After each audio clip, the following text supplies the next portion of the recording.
بسم اللہ الرحمن الرحیم۔ السلام علیکم ورحمۃ اللہ وبرکاتہ۔ آپ احباب کی خدمت میں حضرت جی مولانا محمد یوسف کاندھیلوی صاحب رحمۃ اللہ علیہ کے انتہائی بیش قیمت ملفوظات پیش خدمت ہیں۔ ہمیں امید ہے کہ آپ ان ملفوظات کو امت تک پہنچانے میں ہمارے ساتھ بھرپور تعاون کریں گے۔ جزاکم اللہ خیرہ۔ اللہ پاک نے انسان کو بڑا بنایا، بلکہ بہت بڑا بنایا۔ اب بڑا بننے کی محنت نہیں کرنی، چھوٹا بننے کی محنت اور مشق کرنی ہے۔ بڑائی توڑ پیدا کرتی ہے اور عاجزی انکساری تواضع چھوٹے پن سے جوڑ بیٹھتا ہے۔ صحابہ کرام رضوان اللہ تعالیٰ اجمعین کا سب سے بڑا کمال یہی ہے کہ طبیعتیں متضاد تھیں، مزاج الگ تھے، لیکن جڑ کر چلے۔ حضور اکرم صلی اللہ علیہ وآلہ وسلم نے فرمایا، جس نے امیر کا کہنا مانا اس نے میرا کہنا مانا۔ جوڑ اس وقت ہوگا جب ہر شخص اپنے کو کمتر سمجھے گا کہ میں رائے دینے کے قابل نہیں، دوسرے اہل ہیں۔ امیر رائے مانگے تو دے دو، معمور کے ذمے نہیں کہ وہ پرانا بن کر رائے دے۔ امیر کے ذمے ہے کہ معموروں میں سے پرانوں کو ٹٹولتا رہے، ان سے جلوت اور خلوت میں پوچھتا رہے۔ اس طرح امیر بنے گا، نہ پوچھے گا تو بگڑے گا۔ لیکن ایسے امیر کی تم مانتے رہو، تم بن جاؤ گے۔ ارے حضرت حسین رضی اللہ تعالیٰ عنہ نے اپنی جان دے کر سبق دیا کہ جڑ کر رہنا۔ اپنی رائے کو حتمی نہ سمجھو، اپنی رائے پر اصرار مت کرو، ورنہ تم تو اہل مشورہ سے ٹوٹ جاؤ گے۔ مشورے میں چپ رہنا سیکھنا ہے، یعنی مختصر رائے دینی ہے، کم بولنا ہے۔ خلافت میں دوسروں کو بنانے کے لیے اپنا خون دیا جاتا ہے، خلافت میں دوسروں کو بنانے کے لیے اپنا خون دیا جاتا ہے۔ ملوکیت میں دوسروں کا خون اپنے لیے بہایا جاتا ہے، ملوکیت میں دوسروں کا خون اپنے لیے بہایا جاتا ہے۔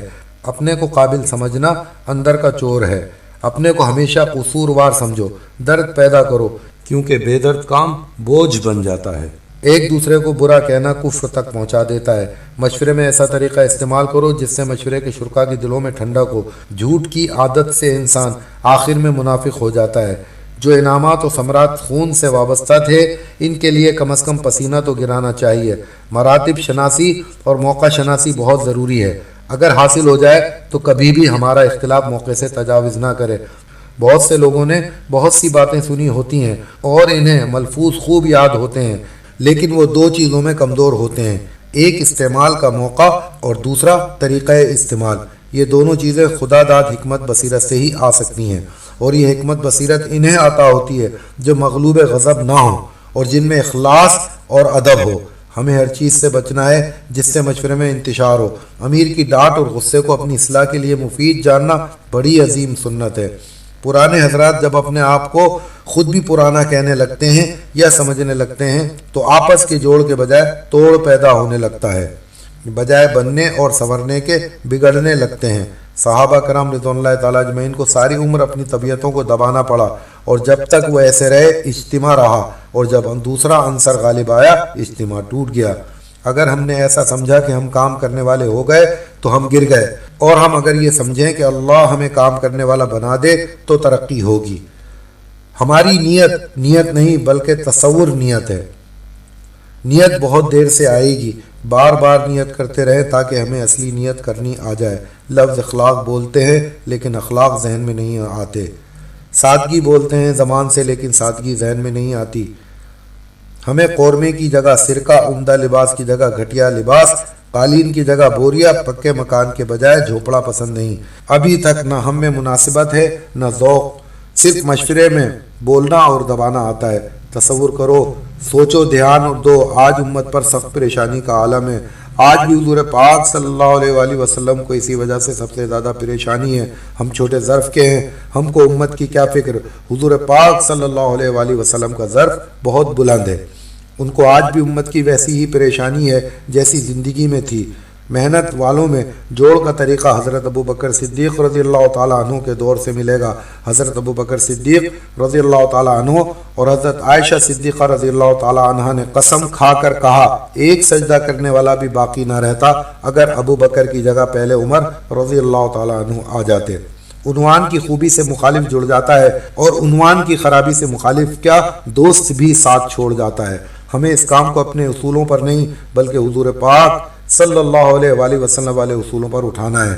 رائے کو اخلاص اور دلجوئی کی مٹھاس ملا کر کہو، کہنے کا سلیقہ دل جوڑے گا یا توڑ دے گا۔ مشورے میں اپنی چلانا، بیان خود کرنا، مقام اور اعزاز چاہنا، اس کام کرنے والوں کا تکبر ہے۔ بڑائی چاہنے والوں کو اول تو بڑائی ملتی ہی نہیں، ان کے مقابلے بہت ہوں گے، اگر بڑائی مل گئی تو خدائی مدد سے محروم ہوں گے۔ دلوں کے تغیر اور جوڑ کا سبب لمبی رائے یا زوردار تقریر نہیں، بلکہ حضور اکرم صلی اللہ علیہ وآلہ وسلم والے اصول ہیں۔ دلوں میں جوڑ ہو تو سختیوں اور تکلیفوں میں بھی مزہ آتا ہے، ورنہ راحت میں بھی مزہ کرکرا ہو جاتا ہے۔ امیر کو رائے دے دو، پھر ناگواری کے ساتھ بھی جڑے رہو۔ جوڑ والی محنت مشابہ ہوگی نبی صلی اللہ علیہ وآلہ وسلم والی محنت کے۔ غیبت کی سزا دنیا میں دلوں کا پھٹنا ہے۔ دل پھٹے تو مشورہ نہ کر سکو گے، تقاضے رکے رہیں گے، اپنی موافقت کرنے والوں کو ڈھونڈو گے۔ غیبی نظام پر افتخار یعنی توڑ کا اثر پڑتا ہے۔ سب سے پہلے امیر کے خلاف ہوتے ہیں، پھر غیبتیں ہوتی ہیں، پھر پارٹیاں بنتی ہیں، اور جب جوڑ ٹوٹا تو لاکھوں میں گھس جانے والے زبیر بن العوام رضی اللہ تعالیٰ عنہ کو ایک نے مار دیا۔ ارے حیات الصحابہ پڑھو، کام کے چلنے اور ختم ہونے کا دور دیکھو کہ دل کے پھٹنے پر جب آفتیں آئیں تو ایک لڑائی میں 1,00,000 مارے گئے۔ افتراق پر حضرت حسین رضی اللہ تعالیٰ عنہ جیسی شخصیت ٹکر لے کر نظام نہ بدلوا سکی، یزیدی نظام چلا۔ ہماری رائے ایسی نہ ہو جس سے مشورے کے شرکا اپنی رائے کھو دیں اور ان کا رائے دینے کا حوصلہ فنا ہو جائے، یہ بھی ایک توڑ کی شکل ہے۔ مشورے میں ادب اور حسب مراتب کو ہاتھ سے نہ جانے دو۔ ادب طہارت کی مثل ہے، اگر طہارت نہ ہوگی تو ساری عبادت بگڑ جائے گی۔ مشورے کو صفت صلاح پر لاؤ۔ رائے مخلوق ہے، رائے سے کچھ نہیں ہوتا، بلکہ مخلوق کی وہ شکل اختیار کرو جو اللہ کو پسند ہو۔ ابو جہل بھی مخلوق، حضور پاک صلی اللہ علیہ وآلہ وسلم بھی مخلوق۔ ابو جہل اللہ کو ناپسند اور حضور پاک صلی اللہ علیہ وآلہ وسلم اللہ کو پسند۔ اپنی اپنی جگہ کی تھوڑی تھوڑی دینداری پر دھوکہ مت کھاؤ۔ لادینی اور الحاد کے طوفان ان جگہوں سے اٹھ رہے ہیں جہاں سے توحید و عرفان کے سمندر چلا کرتے تھے۔ برکت جوڑ والی جماعت کو ملتی ہے، اگر مشورے والے ہی مشورے سے ٹوٹ کر چلیں گے تو امت میں جوڑ کیسے ہوگا؟ جو توڑ کا سبب بنے گا اللہ پاک اس کو توڑ کر رکھ دیں گے۔ مشورے کے ساتھیوں میں جتنا حلم برداشت ہوگی ان میں اتنا ہی جوڑ ہوگا۔ جب امت نے اپنے بڑوں سے اپنی مرضی کے فیصلے کرائے، اللہ پاک کی نگاہ میں گر گئی۔ امیر کی مانتے رہو، حرام میں نہیں ماننی۔ اپنی رائے کے خلاف امیر کی مانو، اپنی رائے پر اصرار کرنے سے نفس ابھرے گا جس سے اجتماع ختم ہوگا۔ اجتماع کے ساتھ ادنا عمل اس اعلیٰ سے بہت اچھا ہے جو افتراق کے ساتھ ہو۔